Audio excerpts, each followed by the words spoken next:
जी, अस्सलाम वालेकुम। Welcome to Pakistan stock नेटिक। उम्मीद है कि आप तमाम दोस्त खैरियत से होंगे और आज का दिन भी ट्रेडिंग के हवाले से अच्छा गुज़रा होगा। रिज़ल्ट्स की भरमार है बहुत सारी कंपनीज़ के जो हैं वो आज रिज़ल्ट्स हैं, तो उन पर थोड़ा बात करने की कोशिश करेंगे। शायद आज न्यूज़ हम ना ले सकें क्योंकि रिज़ल्ट्स बहुत ज़्यादा हैं। तो साथ-साथ बात चलती रहेगी। आज माशाल्लाह से मार्केट ने 100 पॉइंट्स डाले हैं। कुछ इसमें अगर हम देखें कि जो कंपनीज़ आज पॉज़िटिव रही हैं, ख़ास तौर पर उनमें हबको है, बहुत भारी भरकम शेयर है, वॉल्यूम भी बहुत अच्छा लगा। ईपीएल प्रॉपर्टीज़ जो है, इसमें भी वॉल्यूम बहुत अच्छा था। ना चाहते हुए एचबीएल है, फिर सीमेंट में अगर वॉल्यूम टेकर की हम बात करें, तो वो 2-3 शेयर्स हैं जिनमें सबसे सर-ए-फ़हरिस्त जो है वो मैपल लीफ है। तो इन शेयर्स के अंदर चूँकि आज अच्छी हमें ग्रोथ देखने को मिली, अब ये तो मैं भूल ही गया, यूबीएल में बहुत अच्छी परफ़ॉर्मेंस थी आज। और जाते-जाते जो है ये नेगेटिव हो रहा था, लेकिन फिर एकदम से जो है वो इसने अपवर्ड मूवमेंट दी जो कि बहुत अच्छी बात है। एक न्यूज़ जो है वो मेरी नज़रों से ये भी गुज़री है कि वफ़ाकी हुकूमत जो है वो ओवरसीज़ पाकिस्तानियों को जो है वो घेर के लाने लगी है अपने प्रॉपर्टी सेक्टर के अंदर। इसके ऊपर मैं इंशाल्लाह पूरी एक वीडियो बनाऊँगा और ओवरसीज़ पाकिस्तानियों को आगाह करूँगा कि जागते रहना ते मेरे दे ना रहना, क्योंकि ये इनके जो हालात हैं, वो इतने अच्छे नहीं हैं। लिहाज़ा अगर वतन की मोहब्बत में वो पैसा डालना हो, तो वो ज़रूर डाले। लेकिन अगर आप ये समझें कि जिस वक़्त ये आपसे कहेंगे जी कि ये जो प्रोजेक्ट्स हैं, ये हम आपको डिलीवर कर देंगे, उसकी तफ़सील मैंने नहीं पढ़ी। लेकिन वो क्या कहते हैं ना कि वो हमारे पंजाबी में एक मुहावरा है कि घरदिਆਂ जम्मिਆਂ ਦੇ ना दंद गिने ਹੁੰਦੇ ਨੇ। ठीक है ना? तो हमें पता है कि ये लोग जो है ये किस हवाले से चाह रहे हैं और दूसरी बात ये है कि आप ये तो देखें कि इस वक़्त प्रॉपर्टी मार्केट कहाँ गिर रही है। डीएचए के प्लॉट जो हैं वो 3-3 परसेंट जो है वो 3-3% सॉरी यानी कि वो अच्छे खासे नीचे आ चुके हैं। 3% मैं ये कहने लगा था तीसरे हिस्से पे तक नीचे चले गए हैं। जो प्लॉट आपको 1 करोड़, सवा करोड़ में लोग हाथ नहीं लगाने देते थे और प्रॉपर्टी डीलर जो है वो नखरे करता था, वही प्लॉट अब आपको 60-70 लाख में मिल जाता है। तो इसलिए जागते रहना तो मेरे देना रहना। आगे चलते हैं। शुरू करते हैं हम जल्दी से रिज़ल्ट्स का सिलसिला। ये न्यूज़ जो थी वो तो डिस्कस हो गई। सबसे पहला रिज़ल्ट जो है वो किसका है जी हमारे सामने, इसको ज़रा देखना पड़ेगा क्योंकि बहुत सारे रिज़ल्ट्स जो हैं वो मैंने खोल रखे हैं। सांबा बैंक बैंकिंग सेक्टर का शेयर है जी और इसकी ईपीएस जो है 42 पैसे नेगेटिव है। इसकी भी नज वो क्या कहते हैं, इसको भी बेचा इन्होंने, लेकिन अरबों से ये मेरा ख़्याल है सँभाला नहीं गया, तो अब हालात इसके भी ख़राब ही हैं। तो जिनके पास है वो अपना फ़ैसला कर लें जी, मेरे पास नहीं है, ना ही मैंने इसको रिकमेंड किया है। एसगढ़ 9 टेक्सटाइल सेक्टर का शेयर है और टेक्सटाइल मैन्युफैक्चरिंग में आता है। एक्सपोर्ट के हवाले से मसाइल हैं, बिजली, गैस की कीमतें बहुत बढ़ चुकी हैं। इकोनॉमिक स्लो डाउन है पूरी दुनिया में, तो इसकी अर्निंग पर शेयर 29 पैसे है। पिछले की निस्बत 0.94 थी और अब 0.29 है। यानी कि हम ये कह सकते हैं कि पहले जो अर्निंग थी वो ₹1 थी और अब अर्निंग जो है वो 25 पैसे है। तो यहाँ से 1/4 पे चली गई है इसकी। 1/4 पे एसगढ़ 9 जो है इसकी अर्निंग चली गई है, लिहाज़ा इसमें अगर आपने एंट्री-शैंट्री बनानी है तो ज़रा सोच समझ कर बनाइएगा। तो ये ईपीएस जो है मैन्युफैक्चरिंग सेक्टर की बहुत गिरनी थी, गिर रही हैं और आगे भी मुझे फ़िलहाल चढ़ती हुई नज़र नहीं आ रही। मुझे एक और बात याद आ गई, कल एक बड़ा मैं अक्सर जो है जिस वक़्त मुझे टाइम मिले ये आप दोस्त जो कमेंट्स वग़ैरह भेजते हैं वो मैं सारे तकरीबन सारे पढ़ता हूँ। जवाब ना दे सकूँ अपनी वो क्या कहते हैं काहली और सुस्ती की वज़ह से, तो वो यकीनन कसूर मेरा है। तो एक मैंने इसमें मैसेज पढ़ा उसका ख़ैर मैंने रिप्लाई तो नहीं दिया, मैंने कहा मैं वीडियो में रिप्लाई दूँगा। एक दोस्त थे उन्होंने मैसेज लिखा कि जी मुझे 1 साल हो गया आपकी वीडियो को देखते हुए, आपने कभी भी जो है वो फंडामेंटल्स को डिस्कस नहीं किया। तो मैं सर पकड़ के बैठ गया कि आजकल मैं टेक्निकल तो डिस्कस कर ही नहीं रहा। मैं तो डिस्कस ही फंडामेंटल्स कर रहा हूँ, मुकम्मल तौर पर। तो मेरा ये ख़्याल है कि देखिए, ये ज़रूरी नहीं आप जिस वक़्त मार्केट में अगर आपको 1 साल हो चुका है, तो फिर तो आपको पता लग जाना चाहिए कि फंडामेंटल्स होते क्या हैं। अब ये जो मैं आज डिस्कस कर रहा हूँ या गुज़िश्ता 3 दिन से हम लोग डिस्कस कर रहे हैं, ये फंडामेंटल्स ही तो है ना यार। इसलिए आप थोड़ा-सा अपने आप को अपडेट करें। बहुत सारे मामलात ऐसे होते हैं कि अब आप अगर ये चाहते हैं कि मैं जो हूँ वो दूसरे जो है वो वीडियोज़ की तरह यहाँ पे पीछे रंगीन स्क्रीन लगा के तो वो फिर मैं आपको ज़रा थोड़ा-सा वो मुँह टेढ़ा करके अंग्रेज़ी-शंग्रेज़ी मार के तो उसमें फिर आपको कुछ मैं वो ऐसी चीज़ें बोलूँ यहाँ पर वो क्या कहते हैं टेक्निकल टर्म्स इस्तेमाल करूँ जो आपके ऊपर से गुज़र जाए तो फ़ायदा क्या होगा? व्यूज़ तो मेरे बढ़ जाएँगे। तो ऐसे ना किया करें, ये हम गुज़िश्ता कुछ अरसे से टेक्निकल्स तो मैं डिस्कस कर ही नहीं ना यार रहा। कैंडल डिस्कस की है सही मैंने काफ़ी अरसे से, नहीं की। तो इसलिए ऐसे ना किया करें। जो बात समझ में ना आए वो पूछ लिया करें। खैर, तो ये जो हम आजकल डिस्कस कर रहे हैं ये फंडामेंटल्स ही हैं।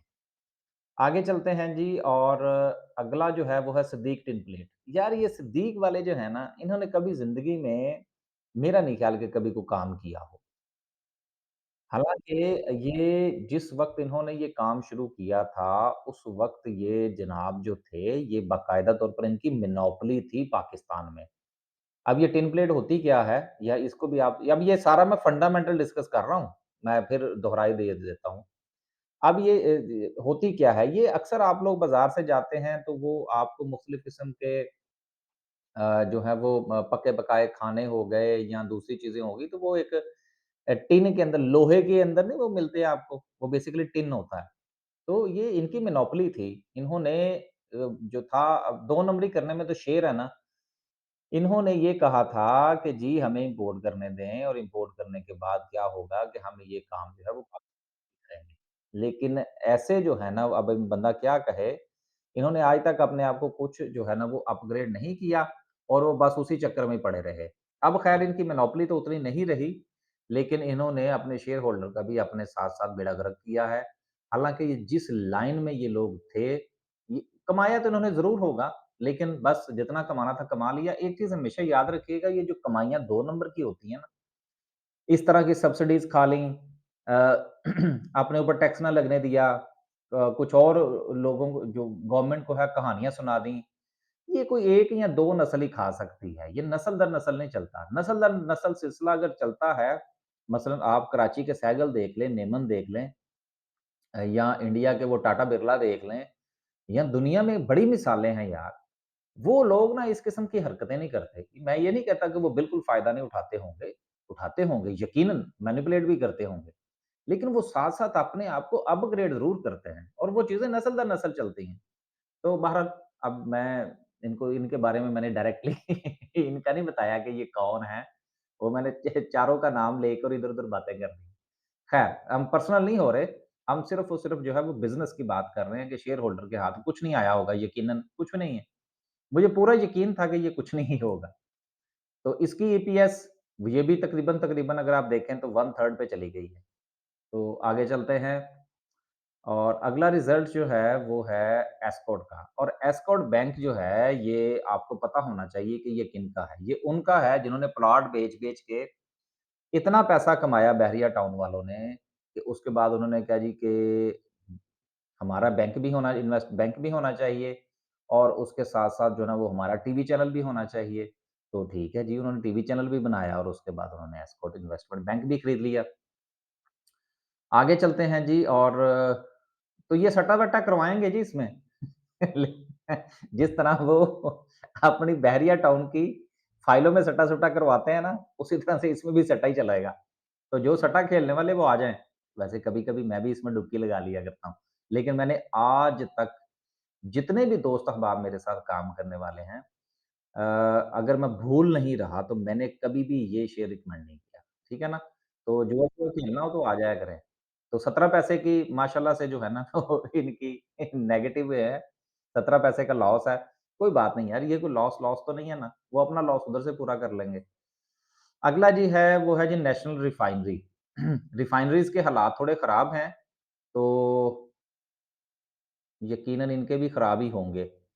लेकिन ये मुझे कुछ नज़र नहीं आ रहा यार। हाँ, साढ़े ₹13 का लॉस है जी इनका और पिछले साल इन्हीं दिनों में यानी कि अगर ये रिज़ल्ट जो है ये क्वार्टर एंडेड का है for the half year ended December हाँ, तो पिछले साल जो था अगर हम एक हाफ ईयर की बात करें, तो पिछले साल इनका ₹31 की इनकी अर्निंग थी, बहुत अच्छी अर्निंग थी और अब जो है वो ₹68 का लॉस है। अब ये ₹68 का जो लॉस मैं यहाँ पर पढ़ रहा हूँ, ये क्वार्टर बेस्ड नहीं है, ये 6 महीने की बात हो रही है। क्वार्टर बेस्ड करेंगे तो फिर ये ₹13.66 आएगा, जो कि ये क्वार्टर एंडेड पे लिखा हुआ है। तो ये दिसंबर टू दिसंबर है और ये 6 महीने का है। तो ठीक है जी फिर, जिनके पास है वो अपना-अपना फैसला फरमाएँ। लेकिन अगर किसी के पास थोड़ी-सी ऐसी बाइंग पड़ी है, जो कि अब समझ लीजिए कि इस रिज़ल्ट आने के बाद उसका बेड़ा ही गर्क हो गया है, तो अब ज़रा हौसला कीजिएगा, ठीक है ना?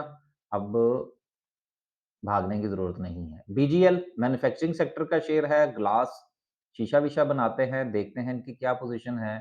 The company has to inform you शायद इन्होंने कुछ दिया हो, नहीं दिया जी। ईपीएस की बात करते हैं तो 63 पैसे नेगेटिव है, माशाल्लाह से। इन्होंने तो बेड़ा ही गर्क कर दिया। पिछले जो था इसी अरसा में इनका जो लॉस था, वो था 9 पैसे का और अब ये बढ़ाकर उन्होंने कर दिया 63 पैसे का।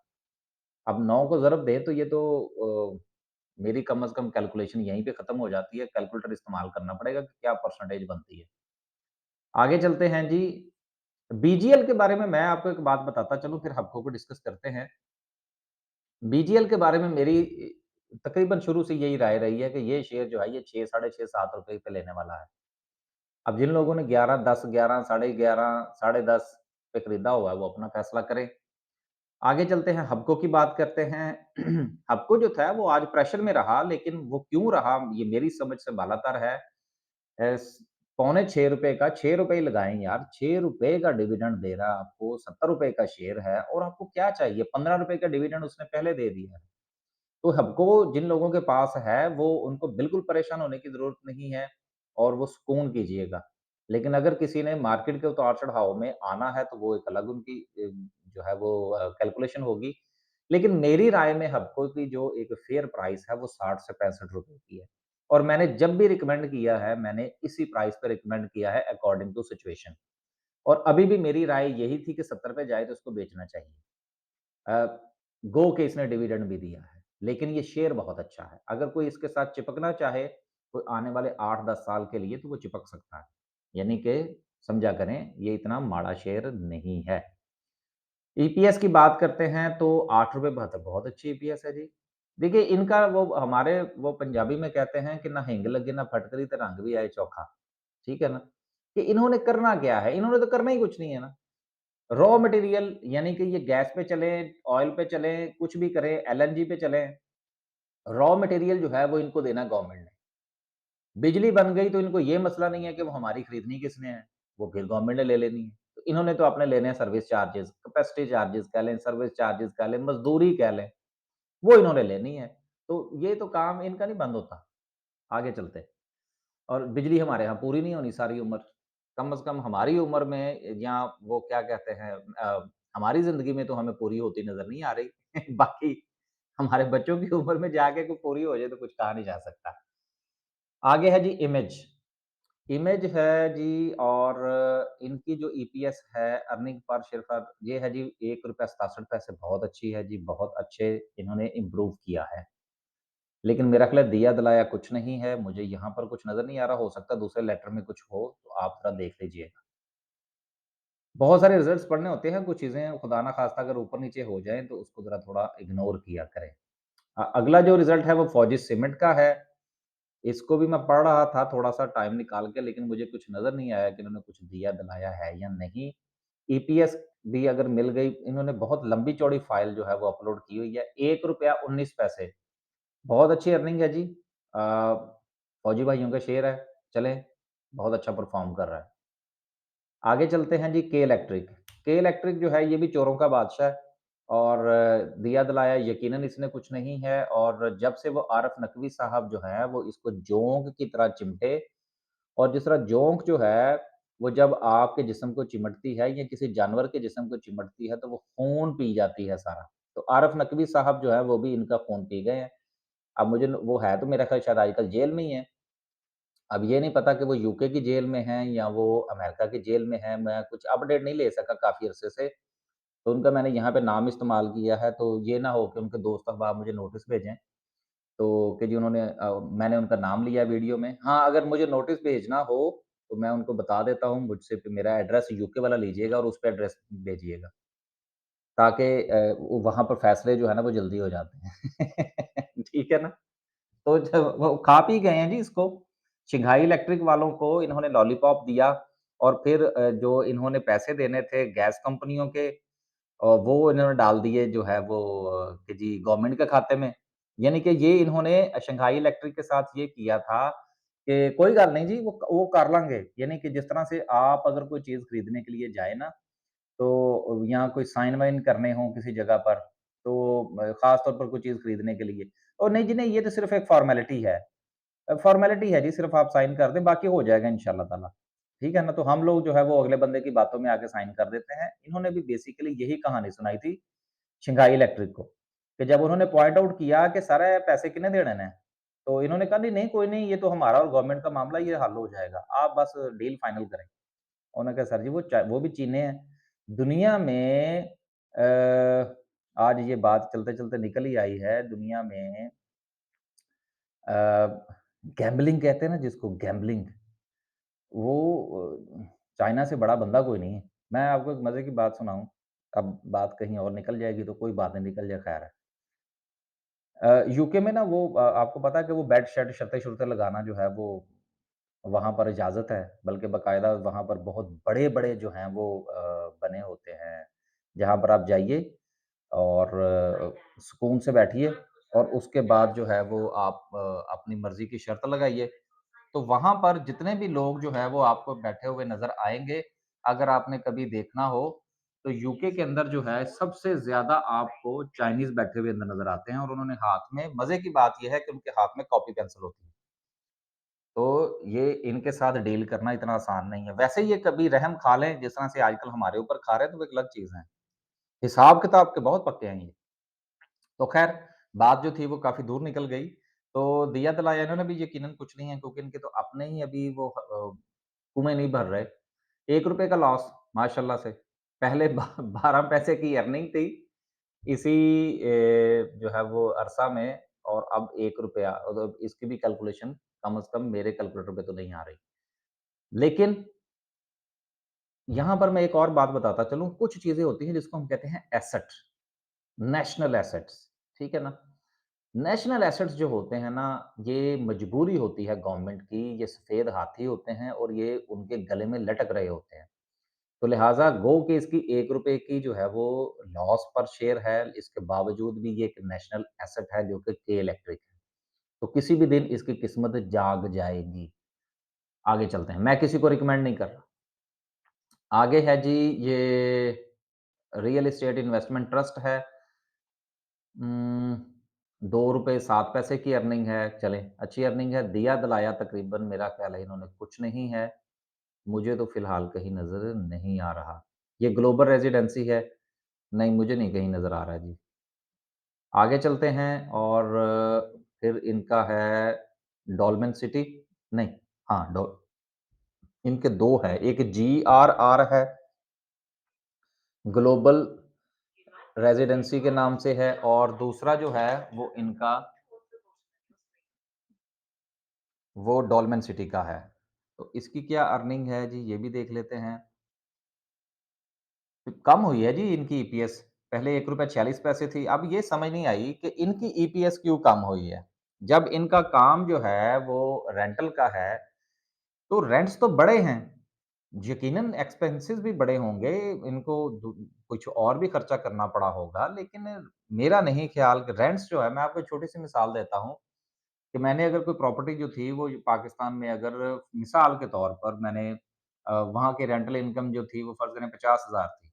अब वो कम से कम कुछ नहीं तो 65 तो हुई है। तो ये कहना कि जी ये इनकी तो नीचे आ गई है।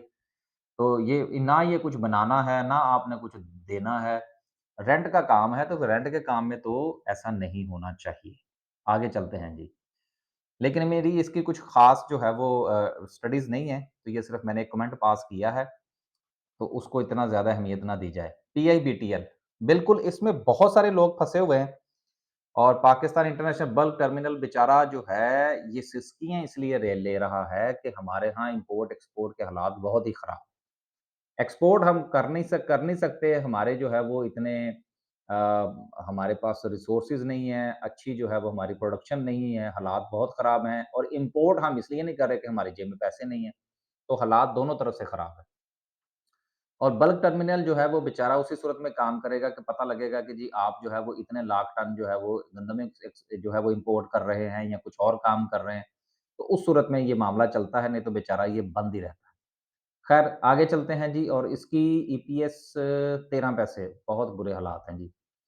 13 पैसे की और ये इसका शेयर भी आजकल मेरा ख़्याल है अगर इसको ज़रा देख ना लें क्योंकि ये बहुत सारे लोगों के पास है। तो फिर आगे चलते हैं। काफ़ी आजकल वीडियोज़ लंबी हो रही हैं, तो कोई बात नहीं।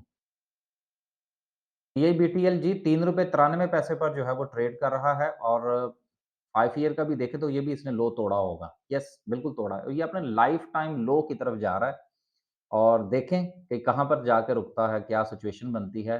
₹3.86 इसने आज ही लो लगाया है, सो हालात इसके काफ़ी ख़राब हैं। जिनके पास है, अब जिन्होंने इसको ₹8 या ₹10 या ₹7 या ₹8 पर खरीद रखा है, अब वो सुकून करें और समझें कि ये शेयर आपके पास है ही नहीं। आगे चलते हैं। आगे चलते हैं जी और नेशनल फूड। नेशनल फूड के बारे में अभी कल ही जो है, अभी मैंने देखना है कि इसकी क्या सिचुएशन है। अभी मैं कल ही मेरे एक क्लाइंट के पास ये था, तो मैंने उनसे कहा नहीं यार रहने दें। मैंने इनको रिकमेंड किए हुए बड़ा अरसा हो गया नेशनल फूड।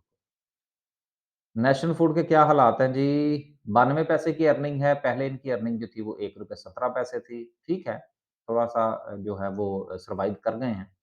अब मैंने अगर किसी को ये कहा है कि वो ये ना रखे तो इसका ये मतलब नहीं है कि आप भी ना रखें, आप अपना फैसला खुद फरमाइए जितने पर भी आपने ले रखा है। मैं फिलहाल इसको खरीदने के हक में नहीं। आगा स्टील मैन्युफैक्चरिंग स्टील वाले हैं, ये भी देखते हैं क्या इन्होंने गुल खिलाया है। ईपीएस 66 पैसे है, चलें ये शुक्र है कि ये माइनस में नहीं गए। अच्छी ये बहरहाल इनकी जो सिचुएशन है थोड़ी बेहतर है, इनके बारे में राय भी लोगों की ठीक है, लेकिन आजकल चूँकि कंस्ट्रक्शन के हालात बहुत पतले हैं, तो उसकी वजह से इसके ऊपर भी इम्पैक्ट है। आखिर में जो है जी वो डिस्कस करेंगे हम आज की कैंडल को। आज की कैंडल जो है, वो ना चाहते हुए भी बहुत अच्छी है। वॉल्यूम भी अच्छा था, एवरेज वॉल्यूम था आज मार्केट के अंदर और हबको और इस किस्म के बड़े शेयर्स जो हैं, उन्होंने आज मार्केट को सपोर्ट किया है। बाकी जितने ऑयल एंड गैस मार्केटिंग और एक्सप्लोरेशन और रिफाइनरीज़ और दीगर जो हमारे सेक्टर्स हैं, उन्होंने इतना अच्छा परफ़ॉर्म नहीं किया। लेकिन बहरहाल मार्केट जो है, वो मुझे लगता है कि यहाँ से मज़ीद नीचे जाएगी। तो अभी फ़िलहाल मैं टेक्निकल्स आज भी डिस्कस नहीं कर रहा और ये आज मैंने जितनी भी बातें की हैं, ये सारी की सारी फंडामेंटल्स को इफ़ेक्ट करती हैं। तो उम्मीद है जी कि इंशाल्लाह यहाँ आज भी शायद कुछ आपको हमारी वीडियो में से मिला हो। नहीं मिला तो इंशाल्लाह कल हम ट्राई करेंगे, उसमें से कुछ मिल जाएगा। तो हाँ, एक बात मैंने और कहना थी कि इंशाल्लाह जो है वो हमारी जो सर्विस है, वो उसकी अपडेट जो है वो हम शुरू कर रहे हैं दोबारा से। पिछले महीने तो हमने अनाउंस ही नहीं किया और हमने कोई नया क्लाइंट नहीं लिया और इस महीने भी सिर्फ़ और सिर्फ़ हम बेसिक सर्विस जो है उसको उसमें नया क्लाइंट लेंगे। एनहांस सर्विस में हम नया क्लाइंट नहीं लेंगे। बेसिक सर्विस की हमारी फ़ीस है ₹2000 महीने की और जिसने जॉइन करनी हो वो कर ले। इतना ख़ास फ़ायदा आजकल हमारी सर्विस से भी लोगों को नहीं होगा। इसलिए कि हम 15-15 दिन तो ट्रेड ही नहीं करते। तो इस चीज़ को ज़हन में रखिएगा। अगर आपको बहुत ज़्यादा काहली है जिसको हमारे पंजाबी में कहते हैं जल्दी है लॉस कवर करने की और ट्रेड्स करने की और भागने-दौड़ने की, तो यकीनन आपको हमारी सर्विस से कुछ हासिल नहीं होगा। क्योंकि सुबह के वक़्त आपको एक टेक्स्ट आएगा, अक्सर औक़ात जो हालात चल रहे हैं जिसके ऊपर लिखा होगा लेट ओपन द मार्केट और उसके बाद आप सोचते रहेंगे और टेक्स्ट कोई नहीं आएगा। ठीक है? और ये भी हो सकता है कि सुबह आप उठें और आपको 5 टेक्स्ट मिले हों। तो इस चीज़ों को ज़रा बेटा जो है ना वो देख लीजिएगा कि आप जो है वो हमारी तबीयत को अगर तो समझते हैं तो हमारे साथ काम की करने आइएगा, नहीं तो यकीनन वीडियो पे गुज़ारा कीजिएगा। बस मेरा ख़्याल है और तो कोई बात नहीं करने वाली, ये थी ये मैंने कर दी। हाँ, एक बात और थी कि अगर आप ये चाहते हैं कि आपको वीडियो का लिंक जो है, वो आपके व्हाट्सएप नंबर पर मिले, तो जो हमारा व्हाट्सएप नंबर है, ये वाला, ये जो हमारा व्हाट्सएप नंबर है, इसके ऊपर व्हाट्सएप फरमाइए और उसमें लिख दीजिए कि जी मुझे लिंक जो है वो आप अ, व्हाट्सएप कर दिया करें, तो आपको इंशाल्लाह जो है वो वीडियो का लिंक व्हाट्सएप हो जाएगा। और इसी व्हाट्सएप के ऊपर जो है वो अगर आपने सर्विस जॉइन करनी है, देन फिर जो है वो आप इसी के ऊपर व्हाट्सएप करेंगे और वो सर्विस का जो कुछ भी है इंशाल्लाह वो आपको मिल जाएगा। बाकी ये जो छोटी-मोटी वीडियोज़ होती हैं वो भी देखा करें, वो आपके काम की होती हैं। ये फाइबर के ऊपर बड़ी अच्छी वीडियो मैंने बनाने की कोशिश की थी, शायद नहीं बनी। ये मर्दमशुमारी वीडियो वाली ज़रूर देखें। मैं अक्सर अपनी वीडियोज़ इतनी जो है वो रिकमेंड नहीं करता, लेकिन जो देखने वाली होती हैं वो देखा करें यार, ये आपके इल्म में इज़ाफ़ा करेंगी। अल्लाह हाफ़िज़ जी।